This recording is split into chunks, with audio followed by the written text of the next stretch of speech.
Calculation is one of the most important skills in chess and one of the hardest to master, but today I'll show you a simple system to calculate better than 95% of your opponents. I'm Grandmaster Igor Smirnov, and let's get right in. In this first position, it is black to move, and you may try to pause the video and find the right move yourself, and then we discuss it together. And the very first step that everyone misses is to evaluate a position.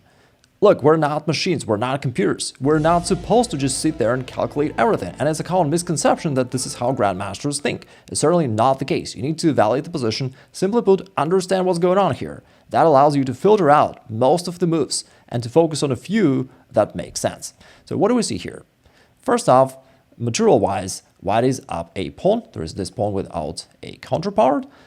And that already gives you a hint that probably you don't want to just blindly trade off pieces more and more and then find yourself in a losing endgame because you're down a pawn. Now, for the OGs, to take is a mistake. You also know that. Also, you see that there is some tension right here, right? These two rooks are attacking each other. Therefore, it makes sense to see whether anything is hanging, whether you are under a threat. Maybe you can lose something. Is there a threat of white capturing here on a2? I mean, not really, because you can recapture, or even better, you can recapture the other one on b1. All right, cool. Meaning white has no threats and you can play any move that you wish to play, but you're down a pawn, therefore you probably wish to be aggressive and avoid just, playing exchanges. Once you evaluated the position, that brings us to the second step, which I call the CCTV scan. Checks, captures, and threats. You scan the position for those moves. Now, why is that so? You probably heard about the rule, but why is that the case? Why do you need to look for checks, captures, and threats? For two major reasons. First off, they're the strongest move. If you can check your opponent's king, maybe you can checkmate him later, right? So therefore, it's the strongest move. But also it is the easiest to calculate, because when you play a forcing move, it forces a specific reply of your opponent. For example, if you take right here, the only move that white can play is to recapture. Therefore, it's very easy for you to foresee what's going to happen after your move. All right, let's look at checks, captures, and threats. We know that here it is just an exchange. You can take on b1, but this rook is protected. You'll lose the queen. You can potentially take right here on f2, but it's protected by the white queen. You will again lose the queen. That is also not the case. All right, there are no checks and captures that are meaningful. Is there any attacking move? Now, maybe something like this. What do you think? Double down on the a file, put pressure to this rook on a1. We already know that white actually cannot take here. We evaluated this right at the very beginning when we were evaluating the position, because besides you recapturing, it's even stronger to take this way, and it's going to be a checkmate, a back rank checkmate on the next move. This is where most players stop, and that is why so many players keep making blunders.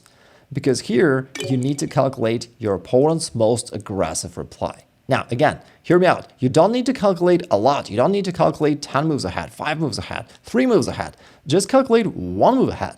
After you're going to play this move, what will your opponent play? And again, you don't need to calculate everything, only his most aggressive replies, which are usually same stuff: checks, captures, threats, moves on your side of the board. Are there any? Well, there's queen takes a8, which is both a check and a capture, and this actually turns things around, because not only white has some back rank issues, but also black. But nevertheless, it gave us a hint that something's in the air and there is this back rank problem. If we could deflect this rook off the first rank, we would be able to deliver the back rank checkmate. And besides rook to a8, the other way to try to attack these rooks would be queen to b2, which is a very interesting and elegant solution. And now, if white captures this way, you capture in the zigzag fashion, right? If white captures here, queen takes b1. And let's take this back. Otherwise, if white captures the queen, you take this one, and it's also a back rank mate. Yes, white can sacrifice a queen and rook, but it's anyway a checkmate. Now, quick question to you.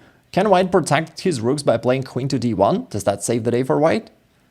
Not really, because again, you got to be on the lookout for checks, captures, and threats. And here you've got queen takes f2. This pawn is no longer protected, and it still leads to a checkmate. In this position, it is white to move, and here's another big idea. While solving tactical puzzles, use your usual way of thinking, because that's actually a very common mistake. Players solve tactical drills, and they know that there is a winning combo, there is a winning sacrifice, and therefore they're just looking for a way to sacrifice something and to checkmate their opponent. But that is completely useless for your practical chess, because there you don't know whether the combination exists or not. So let's apply our normal way of thinking, and first off, let's evaluate the position, right? Rule number 1, evaluate the position. Don't mechanically calculate like a computer. All right, so what do we see here? From the material standpoint, white is up a pawn. There is this pawn without a counterpart. That's cool. All right, we also see that both kings are somewhat exposed and there are some attacking opportunities. The black king is exposed. There is this battery of the white queen and bishop, but right now you cannot checkmate because black covers that. Anyway, that's useful to notice. Now, from the black perspective, also we see that he's got some attacking pieces and pawns right here. For instance, this bishop cuts off your king, making it impossible for you to castle. That's a bit annoying. In the ideal world, we would love to get rid of this bishop and castle. All right, cool. There's also this pawn on c3 that threatens your pawn on b2, and that's quite a big threat, right? You cannot allow this because then your other pieces will be hanging. Also, you cannot take here because of this recapture, and you're going to lose a rook. That is also annoying. Therefore, we notice that, all right, we're up a pawn, cool, but there are also some issues with this pawn and bishop. Therefore, you got to be careful not to blunder it. All right, then you start thinking about particular moves that you are going to consider. And here's another helpful idea. Look forward first. Default aggressive. Here's what I mean. Focus your attention on opponent's side of the board and try to find aggressive moves there. Because once you notice that your opponent is threatening to capture this pawn on b2, you may be thinking, okay, maybe I should play like this and just protect this pawn. And this move makes sense, but I would reserve it for the last. So because first off, again, default aggressive. First check aggressive moves because maybe you can win the game. And therefore, definitely makes sense to check those options first. That's why we're talking about checks, captures, and threats, those most aggressive forcing moves. And only if none of that works, only then you settle for more modest, ideas. And by the way, when you look at games of, Carlsen, Alireza, and the like, you will now see it all the time. They always try to be default aggressive, even when they are under pressure. All right. Therefore, look forward first. If we focus our attention on opponent's half the board, what are the attacking moves, forcing moves that you can play there? Now, we know that there is this battery. So can I go here? No, he'll capture. Can I go here? No, he'll capture. All right. Anyways, it makes sense to check this. What else? There is also f6 move. What about this? This obviously creates a bunch of threats. What will black do? Probably take with the bishop. He doesn't want to expose the king. And by the way, one nice thing that I can see here is that the bishop no longer controls this square. And therefore, I already love this because at least I can now castle. And that is already pretty cool, right? Putting my rook right here. So that's already something. But still, let's look at checks, captures, and threats, because that's how we calculate forcing moves. Are there any? Yeah, now we also have queen takes f6, and that's actually a really beautiful idea, because now we sacrifice the queen, which leads to this Boden's checkmating pattern.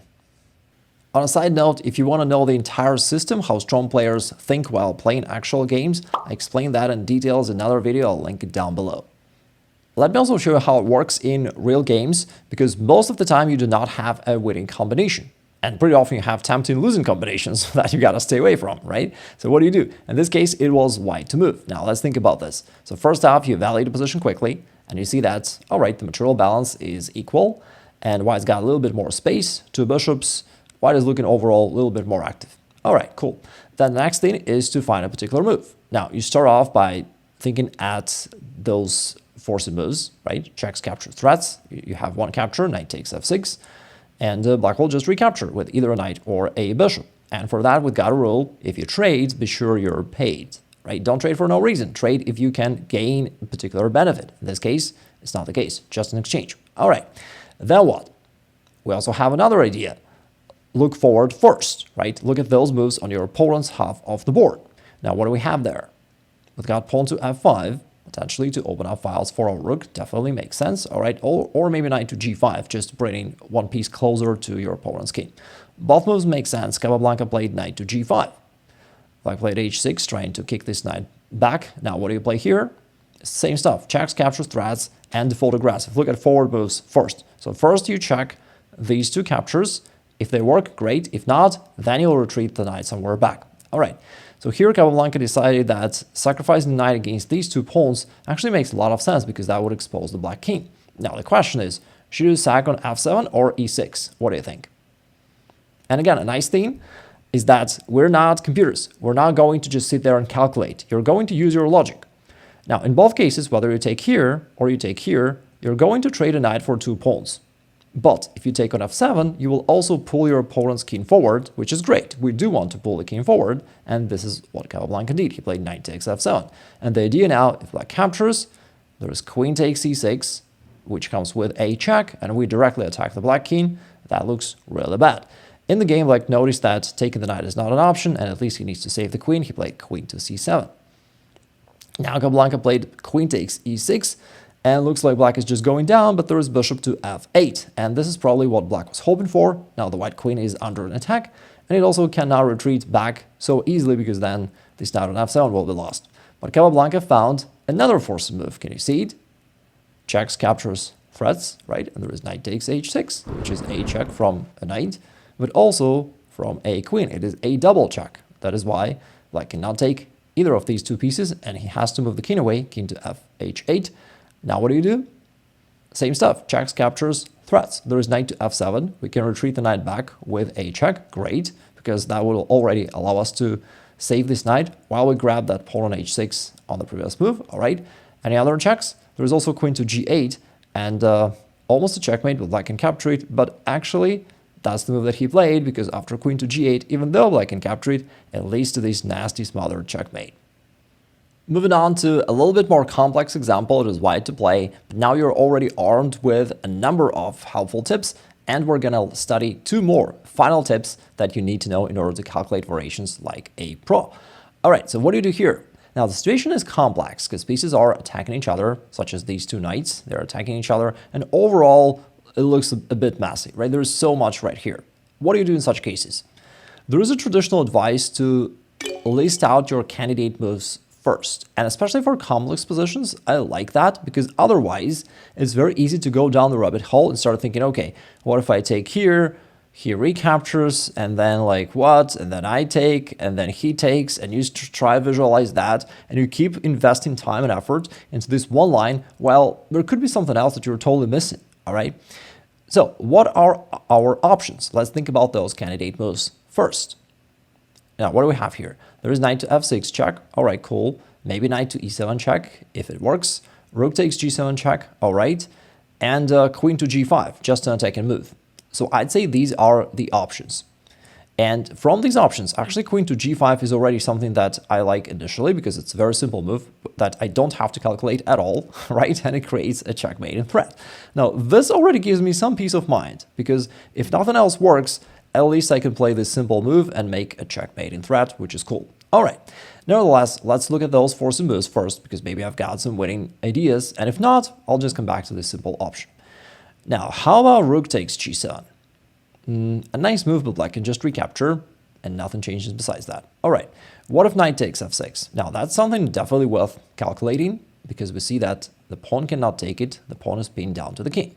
But black's got the queen. He'll probably take this way, and it doesn't look like there is too much. We can take, black will recapture, and that is it. We just made a bunch of trades, and the take is a mistake. We do not trade for no reason. All right, cool. What else is there? Queen takes e5. We can't really capture this knight because it's protected. Anyway, worth noticing. Now, knight to e7. Black will recapture. Now, like this, rook takes e7. We're just giving up the knight.